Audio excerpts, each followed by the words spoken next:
asalaamaaleykum mbokki Sénégal asalaamaaleykum mbokki àddina bi yëpp waaye asalaamaaleykum mbokki Tivaouane mbokki nag tey maa ngi toog ak ay taalibi Cheikh Seydil Hadji Malick Sy yoo xamante ni gis ngeen fan yi man ak ñoom ñu àndoon tabaarakallahu dem Jaksaaw seeti ki nga xamante ni mooy Serigne Sidi Ahmed Sy bu Seex Alhaaji Abdoul Aziz fële ca Jaksaaw ngeen gis njàmbaar googu ñu def ngeen dégg keroog sax ni ma waxee xam naa ne ñu bari loolu jaaxal na leen ci bari nañu mooy woo di ma laaj ñi ma jàmbaaru Mame Maodo yi nga ñëwan tey fu ñu nekkoon ci gàmmu man leen ñi ma leen doog a xam ndax Mame Maodo li mu yor ci ay jàmbaar dañoo bari léeg-léeg da ngay dox ba yàgg rek nga am koo ci dajeel tabaarakallahu kii nga xamante ni moo nekk ci sama ndeyjoor di alxaaji Duujuna Seck di doomu suñu baay di doomu alxaaji Maña Seck di taalibe Seydi Mouhamadou Mansour borom daara yi ñëpp xam digganteem ak Seydi Mouhamadou Mansour borom daara yi fi ñu jaar mu doon góor goo xamante ni tabaarakallahu digganteem ak Seydi Mouhamadou Mansour borom daara yi altine ak talaata doon bis doxu fa bi ci des it mu doon mbokkam nag bu baax a baax ñu bokk fële seen bokk ci lébu ga waaye tabaarkalla kii nekk ci sama càmmoñ di Adja Aysatu di ñu koy gën koo xam ci Maam Mbène Sarr di doomu suñu bàyyi alxaaji Moodu Mbène Sarr moom it ñëpp a ko xam jàmbaaram ci kër si alxaaji Abdoul Aziz ci kër Seydi Alxaaji Malick ndax dégg naa ci weewu bëy ñu ne bi si alxaaji Abdoul Aziz faatoo moom la dundam dagg ndax dundaatul lu yàgg sax dem wuy ji suñu borom ndax cofeel gu mu amoon ci si alxaaji Abdoul Aziz tabaarakallahu ak sunu yaay soxna Nogay Njaay tabaarakallahu soxna Mbène nag nga xamante ni tabaarakallahu nit ñi xam ko bu baax a baax ci njàmbaar ma xam ko bu baax a baax ci kër Seydi El Hadji Malick Sy xam ko ci kër Serigne Sidi Ahmed Sy ni ñuy def mooy dañuy bàyyi ki nga xamante ni tabaarakallahu mooy suñu mbokk Doudou Niang Seck mu nuyoo Doudou maa ngi lay ziar bu baax a baax. maa ngi lay dolli ziar. di la sant di la gërëm. micro. di la sant di la gërëm. waaw tey man maay Doudou Niang Seck doomu El Hadji Maña Seck bu Grand Mbao nekkoon. sama waajuru góor nekkoon wëlëre Sëñ Mansour si borom daara ji nekkoon taaliba ak xan di ko defal lépp lu mu bëgg si kàttanu yàlla donc man tey man maa bëgg def émission fii si Tivaouane ak yow ak Ndox TV waaw Ndox TV waaw jërëjëf Doudou kontaan naa trop ci dugg bi tabaarakallahu xam naa ni may def mooy damay jox soxna Mbène gaynde ak njaloor ga ca masa sago soxna Mbène maa ngi lay nuyu maa ngi lay fay tey ñu fës yéene def émission nga ñëw ci dëkk bi nga xamante ni moom nga gën a fonk di Tivaouane tabaarakallahu ma bëggoon nga nuyu askan bi ndax fan yii yëpp nit ñaa ngi laajte waaw gaynde gi gan la ma bëggoon nga nuyu askan bi ñoo xam yow la kan. waaw maa ngi di nuyu waa Tivaouane di nuyu Alaaji Ndox TV di nuyu waa dëkk bi yëpp waa man Adja Aysatu Sarr ñu gën maa xam ci Mbène Sarr waaw ñun Tivaouane lañ dëkk maam fii kër Tivaouane ji Malick allahu taala anu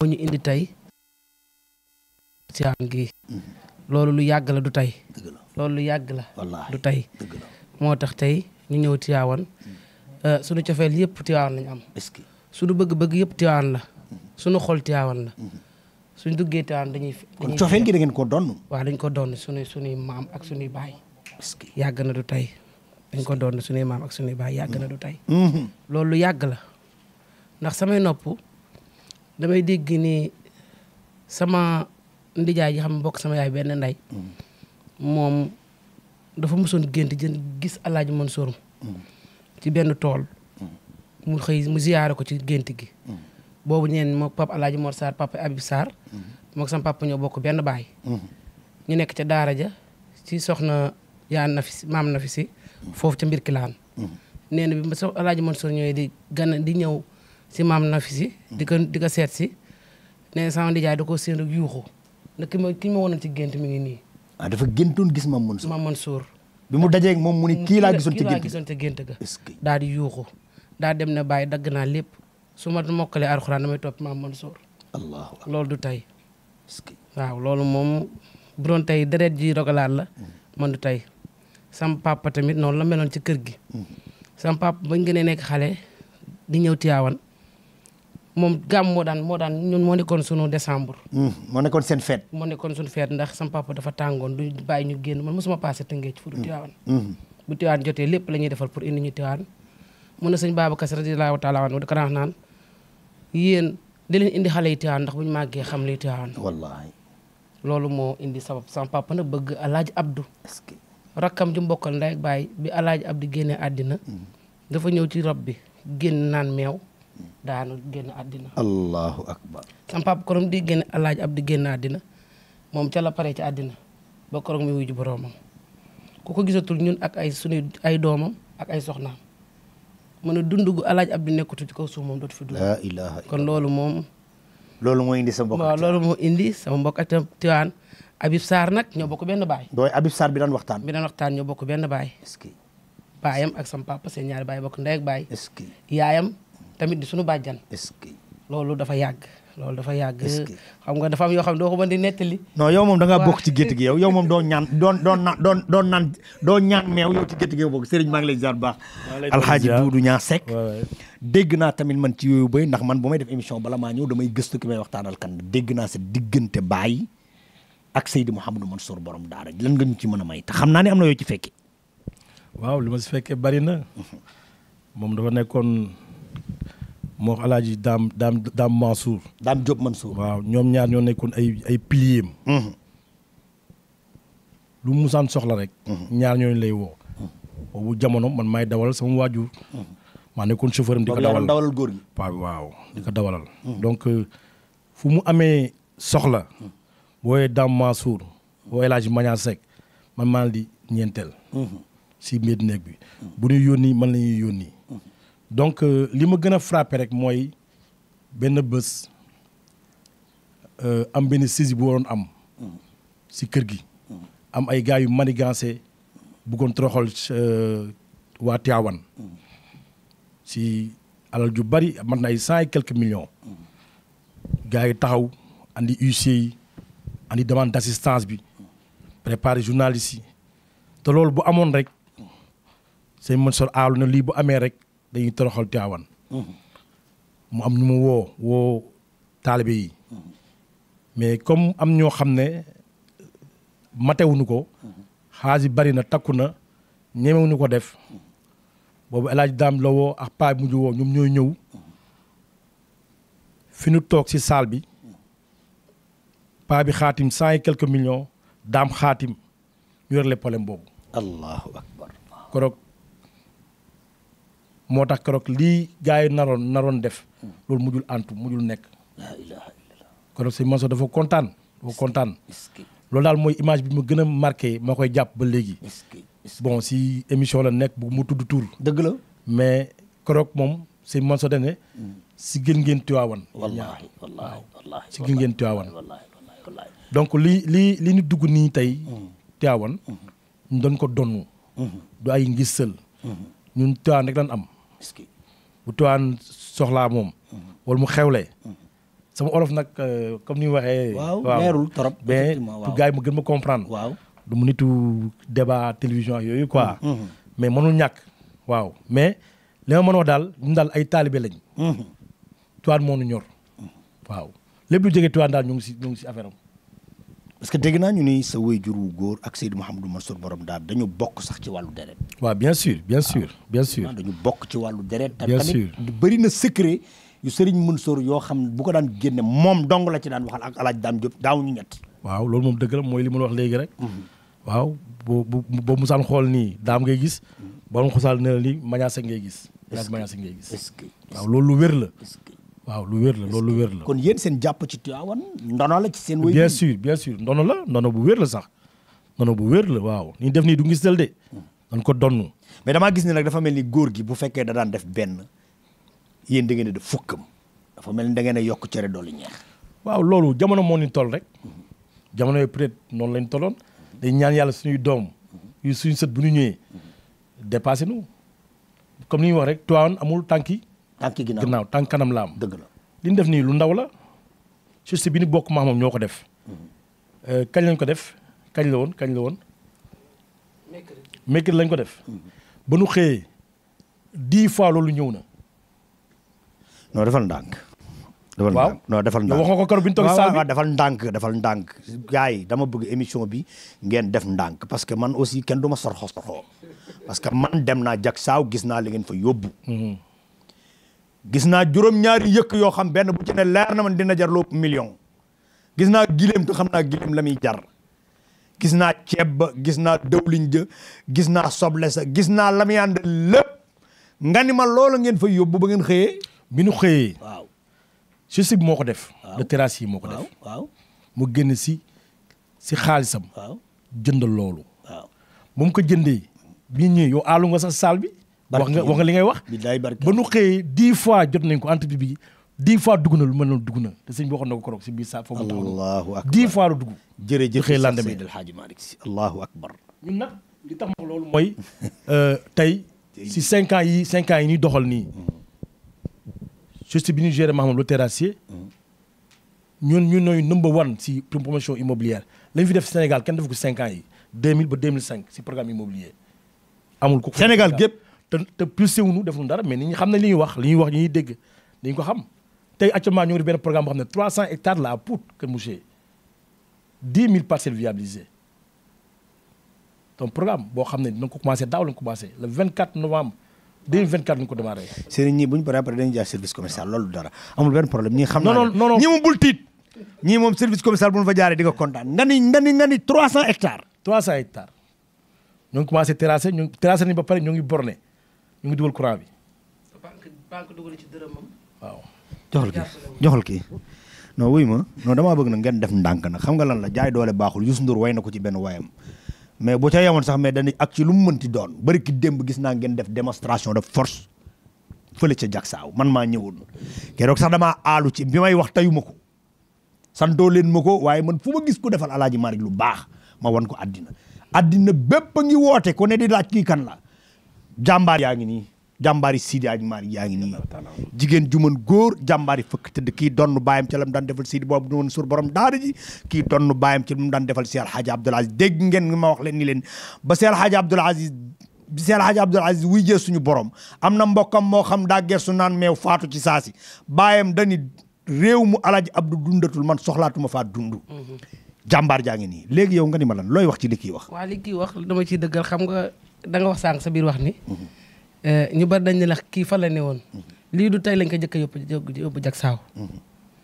defoon nañ ko daaw waaye dëkkandoo yi ñoo ne kuy def lu baax da nga koy wane dëgg la sëriñ bi sax wax na ko keroog Pape Sidi Ahmed wax ñu ne ñun daal bu ñu sañoon ñu bàyyi nii xam nga gis nga bela fi moo jàkk kii Maguette Diak indi expliqué la wax ma déy ma ko ma ne ko man damaa ragal affaire télévision ay internet mu ne ma kuy def lu baax da nga koy def ndax bu ko keneen déggee def lu baax ma ne ko loolu de moom am na sama xel fu mu dem ndax Abdou Aziz Ala Ndiaye korom jiite leen nag yi dugal Tiwaawan damaa jooy ñaanal ko yàlla billaahi wallaahi ndax kuy def lu baax da nga koy ñaanal yàlla dëgg la mu ne ma nañ wane teraanga ji li mu wax dëgg la ba yi ñëw fii xam nga daaw Jaksaaw amul daaw jéeg la Jaksaaw am daaw jéeg bi ñu indee teraanga ji Pape Sidi Ahmed dañ ko fekkoon mu sibburu bi ñu ñëwee dafa wér mu ne day maa ngi leen di giñal ni lii ngeen fi def bu déwee ne balaa ngeen di ngeen yokkul ëpp loolu te lam ñaanoon dafa am nag. allahu akbar moo tax bi Jaksaaw jub see ren bañ yëg ni Jaksaaw jub si na programme bi 2 jours xam nga 3 jours lañ ko préparé.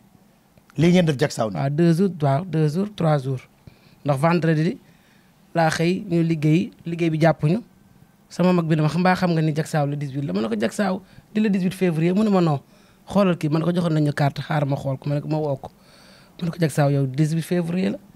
janvier la mu ne ma waaw wax nga dëgg de ma ne ko kon nag Jaksaaw taxawaay bi jot na. ñu tëb ñu daal di ànd defandoo ko macha allah te ñun Jaksaaw lu ñu fa def rek ak Tivaouane gii lu ñu fa deful dañ ko amul ndax dégg nañ ci mag ñi Jaksaaw mooy titre foncier Seydi Hadji Malick. dëgg la.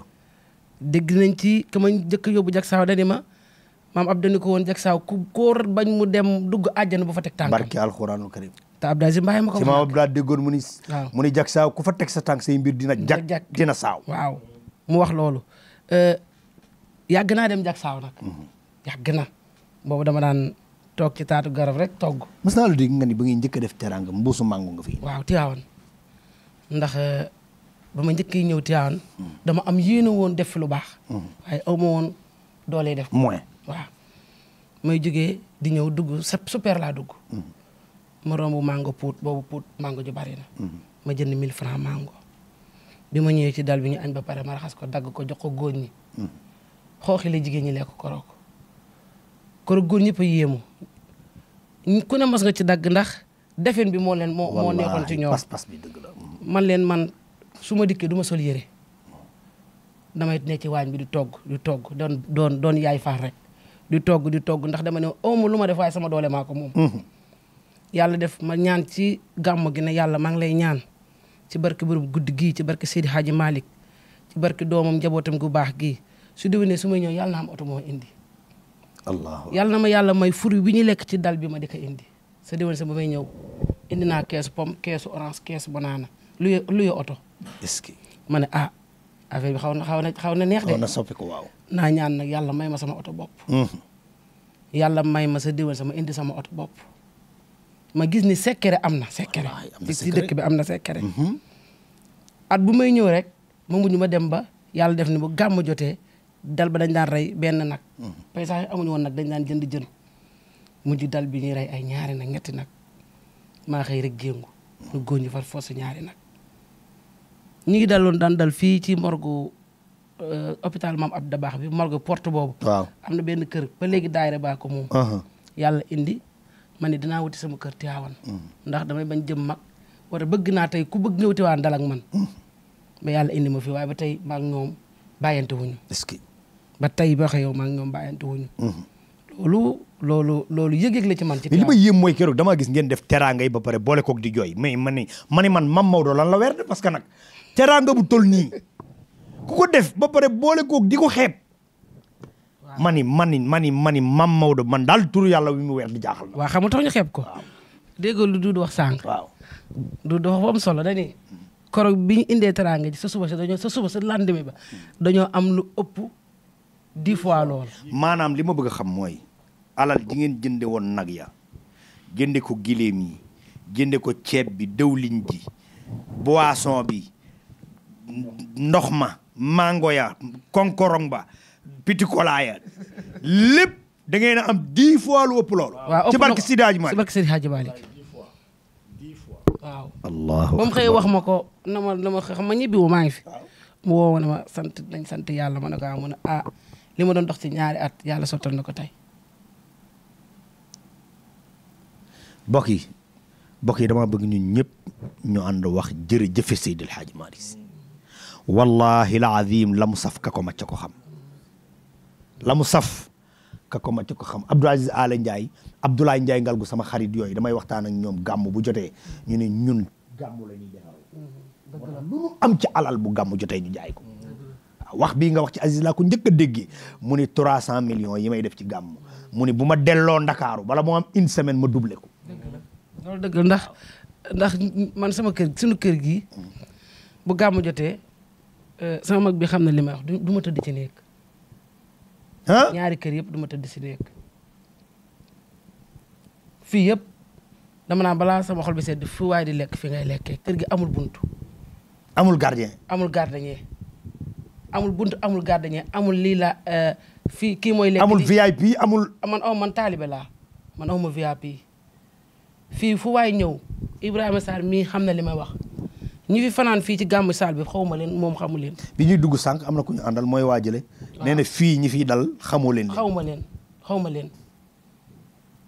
ma ñu fiy dal ay taalibe leen rek yoo xam dañoo bëgg Alaaji Malick dañuy ñëw rek bu ñëwee rek man leen ku ñëw nañ amut ku am foo tëdd ndox maa ngi sangu leen def lekk bu bii si taxawee fii ñu jox leen lekk yi ñun dañoo ñëw pour jaamu yàlla Tiwaawan dañoo bëgg jaamu yàlla Tiwaawan ndax xam nañu dëkk bi dëkk jaamukatu yàlla la ndax wax dëgg yàlla nag suñuy waajur jàngal nañ ñu diine tuuti jàngal nañ ñu diine moo tax ñun feeñu ci yu ñu bari mënoon nañ dem Sarano mënoon nañ dem ci yenn yi ñu xam ñu waaye yarewuñu noonu ndegam nag nit mënut a ñàkk dund àddina ñu dundee ko ci këru diine yi këru diine te ñun amuñu lu Seydi Hadji Malick radiyallahu taala ndax Tiwaawan ku ko màcc rek moo xam li muy saf dëgg la dama ne su ma demee Dakar sama fit day dem waaye su ma ñëwee Tiwaawan sama fit day dal du ma fi nelaw ba xalaat ba tiit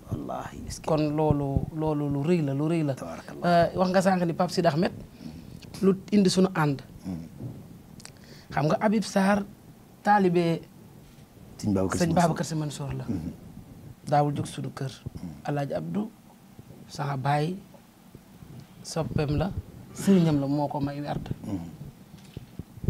baayam di sëñ Mansour moom nag liggéey rek la xam moom mi buñ ko joxoon Sénégal mu defar ko ah parce que salaatul fatiha kon yàlla mu gisante gént bi yomal xiyaam sëriñ génneenu duudu dama gis keroog ñu jàkkaarloog sëriñ bi nga war ko war a wax sa soxla ma gis nga bàyyi sa soxla di wax ci duudu ci njàmbaaram waaw ma dégg nga wax ni baayam lu mu defoon dem bàyyi ko ci loxoom def na junneem ma dégg rakkam ju mu bokkal ndey ak baay ni sëriñ bi dama bëgg nga ñaanalal ma ko yàlla guddal fanam ndax lu sama baay defoon ci lu leerul woon bi mu ñëwee leeral na ko ba yokk ko lu mat junneem. waaw loolu man maa ko mën a seede ndax xaw ma kii bañ bukki xaw bañ ne ko loo bokk xaw ma la dañuy yàgg man mën naa ko témoin xam nga ñaar nit bu bokkee ndey ak baay bu la témoin ñun dalay jay waaw moom day jàmbaar nangu liggéey ba pare mu baayam nekkoon di yëngu ci suuf bari suuf lool waaye xam nga suuf yow xam nga li ci xew daa bari lëj-lëj papaam fexoon ba jël suuf si tiitare ko waaye xam nga lépp dafa bëgg suuf coow yu bari ci lool moom média bi mu njëkk a def jugement bi mu njëkk a def ci diggante a njabootu papaam ak ay famille papaam du tribunal de fexe ba gis leen waxtaan ak ñoom ci njëkk ak teraanga lu ngeen bëgg ma defal leen ko du xëccoo loo ko gën a bëgg mu bàyyi la ko moom Doudou Niang Seck waaw du xëccoo loo ko gën a bëgg rek dala koy bàyyeel ci loolu la def ba liggéey ba liggéey li baayam bawoon tey da ko tribal est-ce que te loolu du lu ndaw nag dafa am loo xam ne mënut a xaj ci émission bi loolu du lu ndaw yow bëgguma sa digganteeg Serigne Sidi Ahmed damaa bëgg ñu tëje ko Doudou yow léegi moom wax nga sa diggante sa baay ak Seydou Mouhamadou Mansour borom daara ji maanaam 300 hectares naka la nit mën a liggéeyee indi ndox indi courant sans litige loolu ban secret la. waaw comme li mu wax rek am na loo xam ne mënu xaj si émission. parce que dafa am ñoo xam ne ay promoteurs lañ am ñoo xam ne duñu ay promoteurs. am ñoo xam ne ils n'ont pas été bien formés. man dama am sensu nekk sama waajur wu góor mu nekk le premier promoteur du Sénégal à faire l'un des plus grands programmes du Sénégal depuis 86.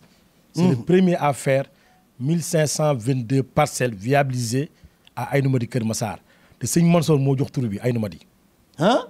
Aïnoumady bi nga dégg Kër Massar. waaw depuis 1986. ba léegi amul promoteur privé bu def ni mel amul 1522 parcelles ba léegi nii ba tey di 2025 bi amul benn promoteur Sénégal bu ñëwoon def fii 1522 parcelles viabilisées. allahu akbar. donc si keppaaram laa nekkoon. kon donc tey bu ma demee man Doudou Niang Seck ma mën a def un programme de 300 hectares viabilisés dama ko doon parce que na ngay defee 1 hectare moom ngay defee 10 000 hectares boo ko xamee yoon wi donc loolu tamit doo ko mën a wax fii. secret la. parce que tamit gars yi dañu sàcc xam-xam. waaw donc tey yàlla suturaal nañu le terrassier mu ngi liggéey loo xam ne tey ñu bari si kàttuñu yàlla dañuy am terrain dañuy am kër beneen bi si topp mooy dañuy tabax ay kër ay villa di ko joxe mu ngi si YouTube bi di joxe ay kër gu pare. kër goo xam dañ koy tabax ba mu pare. waaw parce que yàlla moo nu boole dama daan nekk liggéey sama liggéey man kenn ma wéetoon si moom si njëndam terrain pour tabaxal ko benn employé am lan xamante moom jënd benn terrain pour tabaxal ko employé am si lan xamante yàlla boole nu xamante ma tabaxal employé bi si loolu laa xam ne tey am naa programme immobilier bu ma def mu xam day dem Chine di ñëw donc li ma bëgg a def mën naa def gros œuvre bi moom mu def seconde œuvre bi loolu moo andi partenariat bi. est-ce que. ñu defar benn maison témoin avant ñu koy defar dañu dem xool SICAP ni mu koy defaree dem HLM dem Telium dem Akis visiter xool xam ne système bi moo fi nekk pendant colonial ba léegi moo fi ne. ñu xool maam moom waxtaan si ma ne ko nu ñu jéem a defar benn type boo xam ne mu adapté système sénégalais. c'est leen defee benn prototype kër mu dugal 50-50 bi ñu defee 50-50 ñu créé kër gi ma defar gros œuvre bi moom mu def second œuvre bi kër bi kii gars yi kenn dafa ñëw rek jël ko te kër ga jël taalibe Cheikh la nu tuddi sax waaw te am na témoin bu la neexee yow da ngay dem te foofu pendant ñuy tabax kër gi 3 mois ñu tabax kër gi yàlla dafa def chaque lundi ñu wàcce fa juróom-ñaari kaamil chaque lundi ba nu commencé gas fondation bi ba kër ga na muy paree karole chaque lundi juróom-ñaari kaamil juróom-ñaari imam yu bokkul nu ko doon defee chaque lundi ba mu pare bi ni pare taalibe Cheikh ko jël hésité wul sax ku nekk ñëw na fa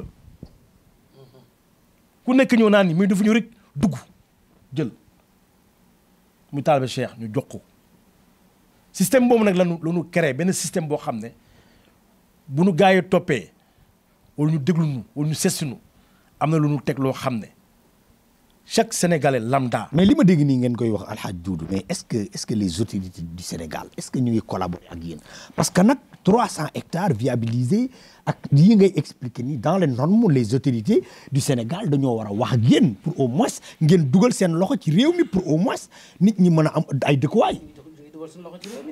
ñoo ngi doxal suñu loxo si réew mi mais xam nga problème Sénégal la mooy problème bi autorités yi boo leen wooyee di leen expliquer pour nga jot si ñoom problème la.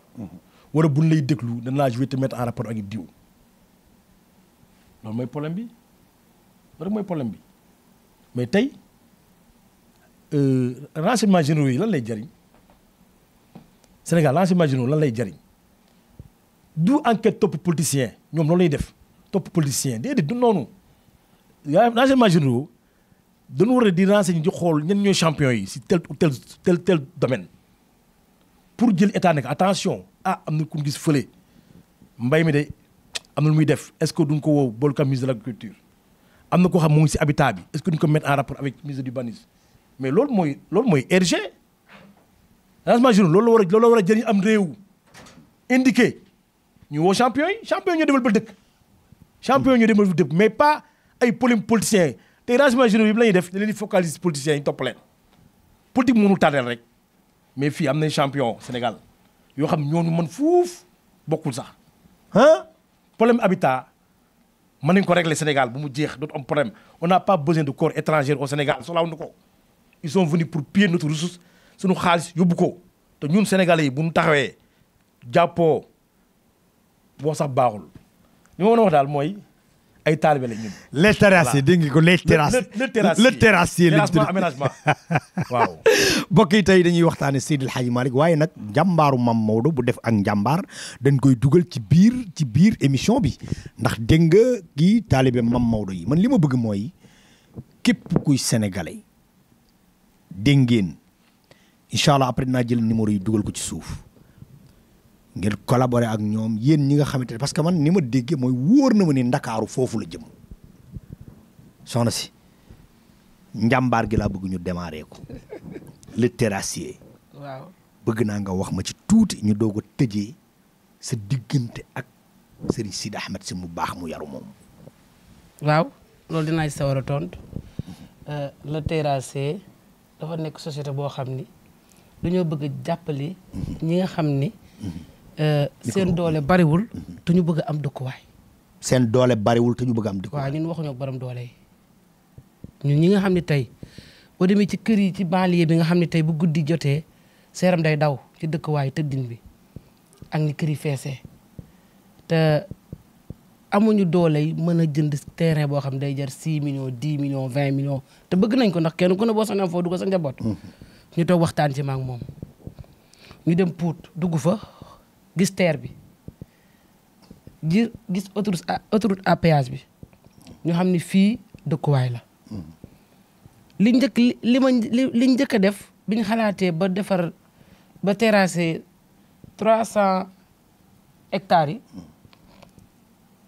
ñu teg programme bi ma ne ko léegi pour nit fi am fi kër ni ñuy def mu ne il faut ñu gis agence pour ñu mën koo jaay ndax lépp nit du mënu ko biñ defee loolu bay tere agence yi ñëw ma ni ko mu ne ma sénégalais amuñu xaalis te jaaykatu gerte caaf bi jaaykatu géej bi jaaykatu màdd bi ci koñ bi war na am terrain boo xam ne dafay dëkk te nit ñi ndegam foo jub sa xaalis ñu arnaqué la ba boo bëggoon am sa terrain doo mën a am terrain day metti léegi ku am 100000 indil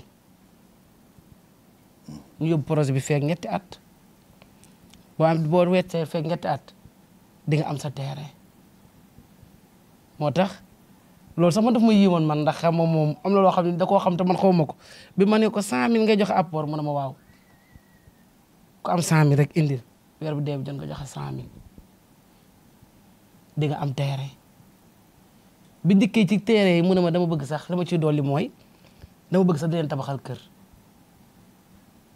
bu dee koo xam ne fonctionnaire da ngay fayu 200000 wala 300000 du ma la defal loolu garantie ci banque bi mooy jël garantie bi li ci gën a yéeme da lay wutal assurance tey boo ci duggee nga xam ne tey yàlla dafa def nga feebar mënatoo dem wala yàlla weddi sa njaboot du ñàkk terrain bi duñ ko susur ñun assurance mooy continuer fay la ndax loolu boo gisee ma wax lu ñu def loolu mooy jëflantewuñu ak borom doole yi ñun néew doole yi la ñuy jëflanteel te am na lu mu fàtte wax sax li ma ne la mën na defar Sénégal sànq dani ma li mu bëgg kees boo ko amee bu ko état nangulee dina jaay parcelle kees weer bu dee 50000 ngay dugal si 2 millions su la neex sax weer bu dee nga joxe 25000 ma ne ko loolu risque la mu ne bu ma état nangulee laaju ma dërëm état dugal dërëm na ma defal ay kayit rek dinaa ko defar. mu defar viabiliser dugal ndox dugal courant ñi déggul lan mooy viabiliser dinañ dugal ndox dugal courant terrassé ko borné ko. état du ñu jox dërëm nga koy fay 50000 par weer état du ñu jox dërëm dañu gunge ci kayit rek laaj ñu état dërëmam nañu gunge ci kayit man nañ ko ñun. xam nga gars yi dañ naan état nii nañu jox nangam déedéet état ñun laaj ñu ko dërëm nañu gunge ci kayit rek ndax kayit dafa xaw a jafe comme li ñu wax sànq da ngay bëgg kayit nga dem ñu boole la keneen kooku te xam nga ni nga bëgg ndox ak courant ndax sénégalais yi xamuñu ndox ak courant état dugalu ko de.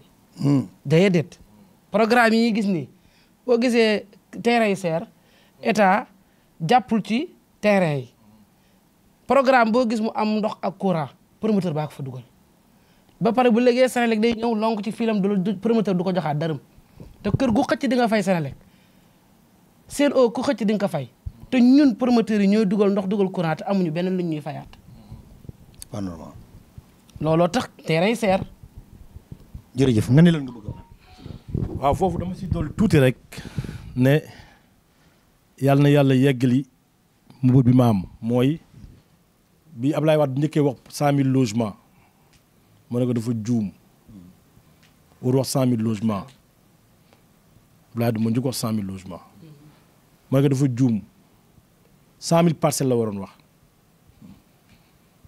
mu woo acteurs yi promoteurs privés yi ak privé yi yëpp public yi yu daje ñu waxtaan defu ko 100000 logements yaakaar naa yeggul Macky Sall ñëw wax tamit 100000 logements yi yaakaar naa ne yeggul li tax man dafa juum ñun ay promoteurs lañu en même temps terrassement aménagement ñun ay acteurs lañ ci terrain bi xam nañ lan lañu jàkkoonteel ma ne dafa waroon wax 100000 parcelles viabilisées mu woo acteurs ñu waxtaan man si 5 ans yii si kàttanu yàlla 5 ans yi ñu dugg nii def naa benn esquisse projet boo xam ne 20000 hectares la mën naa jox état chaque année 100000 parcelles viabilisées 100000 parcelles viabilisées par année boo ko boolee 5 ans yi day nekk 500000 parcelles viabilisées mën naa ko man. 500000 parcelles viabilisées mën naa ko jox état. parce que la preuve bu ma defee 300 wala 400 yi si 1 an 900 yi donc man xam naa mos naa maa ngi si terrain bi acteur la xam naa ne mën naa jox état 100000 parcelles viabilisées par année buñ def courant def ndox def ay garab lu mën a nekk la te état du ma jox dërëm état daf may accompagner rek moon ko yoon yi parce que li may wax nii avant guerre Côte d'Ivoire ay Ivoiriens ñoo fi ñëwoon bi sama papa defee 1522 parcelles yi ñu contacté ko mu dem Côte d'Ivoire Ivoiriens yi ne ko da ngay defal lu mel nii suñu dëkk ba mu fa demee 10 000 hectares lañ ko jox mais si biir émission yi lay gis ne moom il est gardé Kalachnikov yi gars yi di gardé ma ne ko papa man du ma dem fii parce que fii guerre fi waaj am boobu Côte d'Ivoire guerre gunu ah projet boobu mu ngi fi ba léegi projet boobu moo tax mu ful ko man def ko 20 000 def naa esquisse su plan bi def naa plan bi def naa ko en 10 phases 1000 hectares bu nekk dinaa ko jox géomètre privé architecte privé ak nu ñu ko waxatee sax ak benn terrassier privé man ma coordonné ko ba nga xam ne parce que man li may liggéey tamit am na ñoo xam ne ñoom si man fuuf jiitu ma si kon xam naa leen te bu ma leen wanee yoon wi ànd na ñoom tey dinañ def terrassement bi 20 000 hectares bi terrassé ko borné ko dugal courant dugal ndox état jël ko ñu jël 250 000 yi jox SICAP jël 250 000 yi jox SNHLM parce que ñooñu la état créé woon pour dëkkuwaay doo jël ay programme yi mel noonu di ko jox ay DUA urbanisme ay CARAS du aboutir parce que ñooñu duñ acteurs yooyu acteurs yi nga xam ne ñoom ñoo yeyoo si loolu mooy SICAP SNHLM ñoom nga koy jox boo ko joxee nag ñoom ñu dimbal nit ñi comme ni ma soxna si wax sànq rek mooy gis nga mesure d'accompagnement yi li tax suuf cher Sénégal mooy Sénégal mënul bàyyi promoteur def programme immobilier ba pare dem banque wala jël xaalisam terrassé dugal courant dugal ndox léegi kii dëkk bëgg ñëw tabax branchement bi rek 120 000 connexion ndox mi rek 120 000 mu tëdd fële ba pare pour sa diiru dund nag mu liggéey sa kaw loolu moo dul yoon. maintenant li woon yoon état ñaari mesure la waroon teg ne Senelec wala SDE wala Sen'Eau bu promoteur amati 10 hectares soit mu accompagner ko wala soit mu delloo ko li mu dugal. dans ce cas là loolu du répercuter ci prix bi. effectivement normalement tey Ndakaaru Njaay laa la wax de ba Thiès passé viabilité 2 millions mën nga ko jaay 2 millions. viable nit ñi am fu mu dëkk location bi jóge fi. oui mesure d'accompagnement du ma ko wax parce que bu may wax tamit am na ay ndaanaan yu may déglu. te gars yi man péage mais jàppal ne état bu ma wooyee soxlaa si ñëw dërëm soxlaa nu 1 franc mu ne li nga wax nii nan lay demee nan lay si accompagner mais ñun si Sénégal lañ dëkk suñu xam-xam duñ ko yóbbaale mais bu ni ko partagé ak ñoom. ñoom ñu fi nekk. ñoom amuñu solution pour li may wax nii mais man am naa solution bi bu nu wooyee ñu wan leen yoon wi sans état d'âme. Bassirou Diomaye Diakhar Faye yaa ko dégg ak le président Ousmane Sonko lan ngay tëjee lan mooy si dernier mot. waaw ñoo ngi sant yàlla di gërëm ñi fi teew suñuy mbokk suñuy am di jàmm yëpp ñoo ngi leen sant yàlla di leen gërëm suñu sëriñ Sidi Ahmed mooy suñu sëriñ mooy suñu wasila comme ni koy waxee ma reste comme ni waxtu ba bañ a juum olof yi xam nga rek tàmm affaire yi di ñaan yàlla daal Sénégal yàlla na am jàmm yàlla na fi xéwal am naataange projet yi jolli nit ñi mën si gis seen bopp parce que tey Sénégal boo gis. ñu lan nga naral. waaw boobu dama si wax dama ne. wax naa ko sëñ bi keroog sëñ bi ne ñaanal ma si ñu ñaan yàlla tamit waa Sénégal ñaanal ñu. hormis ñun ñaar am na benn projet boo xam ne bu ëpp kireen. usine ndox. waaw bu ëpp kireen def ko Jaksaaw boo xam ne bu gàmmu amutee kenn du jënd ndox. Jaksaaw ngeen koy def. waaw usine bi foofu la ko bëgg a def sëñ bi ñaanal nañu si ñoo ngi si.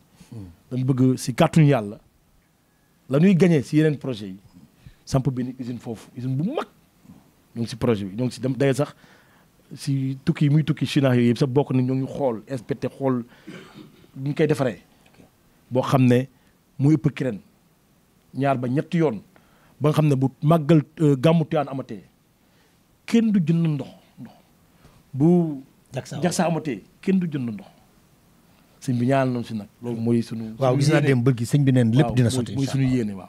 yàlla na ko yàlla mottali. amiin ñu ngi lay sant bu baax di la gërëm. maa ngi lay dolli ziar. kontaan nañ bu baax a baax vraiment ci yow di bég bu baax a baax ci lii mais li ma jaaxal soxna si bala ngaa tëj mooy moom nee na miinul lii mais bu diggee ci affaire terrassement da nga yëg ni kii li muy wax maîtriser na ko. waaw loolu la xam. wax na la ko mënul wax ci internet mais boo duggee ci terrassement moom kenn du la téye. déedéet da koo maîtriser waaw kon da ngaa maîtriser côté boobu. voilà c'est ça soxna si sa diggante ak Serigne Sidi Ahmed.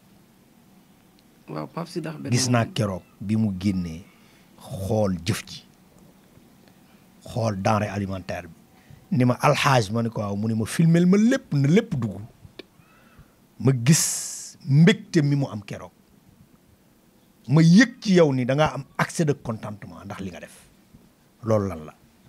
waaw xam nga Pape Sidi Ahmed moom Pape Sidi Ahmed moom day sama soppe di sama sëriñ di sama xarit di sama mag bu yooyu yëpp jàllee sama mag la ndax bu ma nee sama mag la man sama kilifa moo nekk mag moo tax ma ne sama mag la. est-ce que Pape Sidi Ahmed lu ne la doon ci ñun Pape Sidi Ahmed day taal otoom ne ma foo nekk ma ne ko maa ngi fi mën a ñu daje. loolu yombul. yàlla boolem ñu Abdou Aziz Mbaye di sama kóllëre nag bu yàgg Abdou Aziz Mbaye suy way yonent bi sallallahu alayhi wa sallam damay dootuma fi nekk Abdou Aziz Mbaye ma bëgg ko lool sànq suba nee naa ko Abdou bu yow ma xiyaamee sama yàlla yóbbu àjjana ñu nga dem àjjana yàlla nañ bokk fi ñu dëkk. amiin yaa rabbi ndeysaan. Abdou Aziz Mbaye suba wax naa ko loolu. ndeysaan. Abdou Aziz Mbaye mu njëkk yóbbu jàpp sama loxo yóbbu ma jak saaw. ndeysaan. na ma Aysatu fii mbir a fi ne. Abdou Aziz Mbaye boole maag Pape Sidi Ahmed. waaye aw ma woon accès bi. ma yàgg sopp Pape su ma ko mos a séen damay toog di ko xoore Pape Sidi Ahmed ba jooy. ndeysaan. yàlla def duudu mi am benn mbokk bu ñu naan Idrissa Ndoye. Idrissa waaw. ndax tamit boo santul nit. doo sant yàlla. doo sant yàlla. te bu ñu waxee émission ba mu jeex tudduñu Idrissa. ku baax a baax. kon day ndiroog leneen.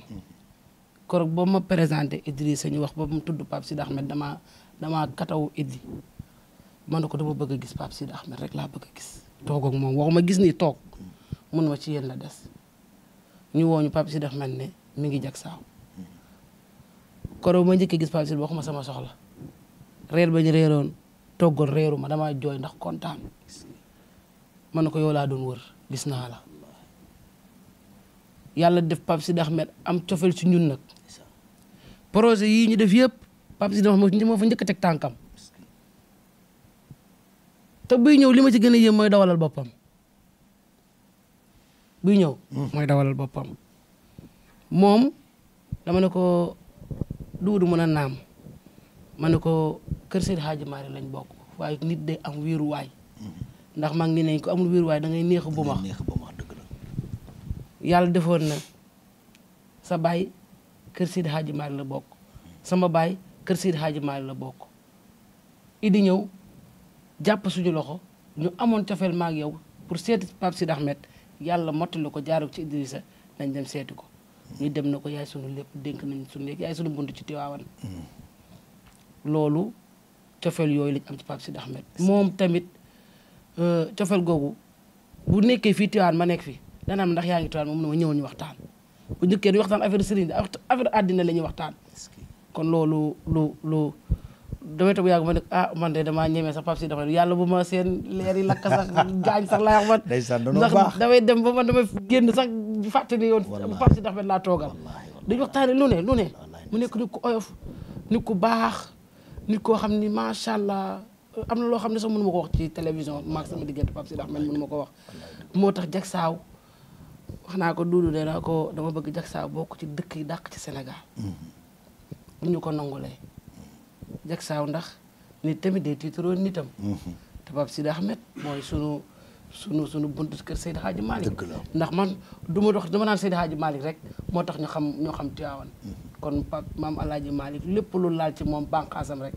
ñun ñu ngi ci moom. ndeysaan ndax boo demee ci Pape Mbaye Sy Mansour sama ami Sarr sama mag ju jigéen ji moom ni mel ci Pape Sëñ Mbaye boo koy tuddee sax mu daanu fii. dama naa man dootuma ànd ak yow. ci Pape Sëñ Mbaye ndax bëgg ko ak cofeel gi am ci moom. loolu mooy sunu relation ak Pape Sidi ndax dafa xam kenn du ko wax ci média waaye sant daal ak di ñaanal dëkk bi yàlla na yàlla gën a naatal dëkk bi ku fi dëkk yàlla na la fi yàlla gën a naatal lépp lu fi waaye di wut yàlla na ko yàlla defal ci barke Seydina Muhammad sallallahu alayhi wa sallam ci barke Seydi Hadji Malick barke sëñ Babacar si maam Mansour maam Habib Alhaji Abdou yal na yàlla seen barke taaf ci wala ngaan ci képp ku dëkk ci dëkk bi ak ku fi dëkkul foo mën a nekk cofeel gi nga am ci Tivaouane yal na ko yàlla fulandi def ci réew mi jàmm ñi jiite nguur gi yàlla neen yàlla jàppale bañ am ndam ndax buñ amee ndam Sénégal am ndam dëgg la jërëjëf yàlla def jàmm ak xéewal tabarakallah jërë ngeen jëf mbokk yi dégg ngeen ko mu ngi noonu Doudou Niang Seck borom le terrassier ak sama xarit bi di leen ñaanal yàlla nag seen i mébét ci réew mi laay wax yàlla mottali ko ndax ku leen dégg xam ne ay nit lañ yu am yërmande ci néew di doole yi wallahi al azim wax ngeen dëgg nit ñi problème bi ñu njëkk am mooy dëkkuwaay mooy seen problème kon tabarakallahu seen mébét bi ngeen bëgg ngir jàppale jaamu yàlla yàlla nañ ko yàlla defal ci barke yonent bi seen pas-pas ci kër Seydil Hadji Malick Sy yàlla bu leen ci kenn ëppale mbokk yi jàmbaar yi Mame Maodo yaa ngi nii tey ñoom laa invité woon dégg ngeen nu ñu waxtaanee dugal nañ ci pas-pas waaye dugal nañ ci liggéey waaw mais ku leen soxloon ban numéro la leen mën a woo la leen mën a jotee ban numéro. 650 micro. suñu numéro man maa ngi sama numéro 77 407 97 81. 77. 407. 407. 97. 97. 81. 81. Doudou Niang Seck. Doudou Niang Seck. 77. 77. 653. 653. 14. 14. 13. 13 Serigne jël nga numéro yi. jëlal waaye ci numéro boobu day toj rek day toj de moom woote ci day toj. 77. 653. 653. 14 13. 14 13. waaw. beneen bi. 407. 77. waaw 407. 97. 97. 81. 81. waaw mooy sama numéro. mooy ñaari numéro yooyu. waa terrassier. waaw mooy numéro terrassier bu ngeen amoon nag beneen numéro témoin boo xam parce que xam naa ni léeg-léeg jot leen day xaw a jafe bu ngeen amoon beneen numéro bu koo xam bu leen mënta jot kooku aussi waaw après dinañ ma ko jox dinaa ko dugal ci biir émission yi bokk yi mi ngi noonu loolu lañ leen indi loon incha allah numéro yooyu di daw képp koo xamante ni soxna nga le terrassier ci numéro yooyu ngay woo boo bëggee ci kër yooyu nga xamante ni tabarakallahu baax na am na ndox am na courant ba pare yomb na am nañ tamit am nañ côté Kounoune am nañ fi ay kër yu ñuy tabax yoo xam ne dañuy tabax ba pare villa bi foofu lañ koy foofu am na ay titre foncier yoo xam ne tamit am nañ ko ay titre foncier da ngay fay 50% dem fay notaire devant notaire lañ koy jaayee. ok yooyu tamit yëpp am na. d'accord. waaw fii daal am na gerte gu ñu boxoñ am na gerte xott. am na lépp am na mburaake. am na gerte noflaay. am na gerte noflaay mu ngoog kon mbokk yi daal foofu lañ leen di yamale émission bi incha allah di leen sant baax di leen gërëm di leen jox dig jade beneen ci kanam tuuti nag incha allahu rabbi na ngeen xaar Mame Ndokh TV ñu ngi dem Jaksaaw lépp lu xew ci journée bi dinañ leen ko wan bu ñu paree dinañ leen wan cérémonie officielle bi ànd ak yéen nag dem gàmmu ga gàmmu ren gi moom day toj Abdou Aziz nee na lépp lu mu mës a way ci àddina gàmmu ren gi la koy tey jii lay def synthèse bi kon ñu ngi leen di xaar ce soir incha allah ca Jaksaaw ñu ngi lay sant bu baax di la gërëm di sant bu baax Serigne Doudou Niang Seck Alhaji Mbengue Diop ak Mame Ndokh TV jërë ngeen jëf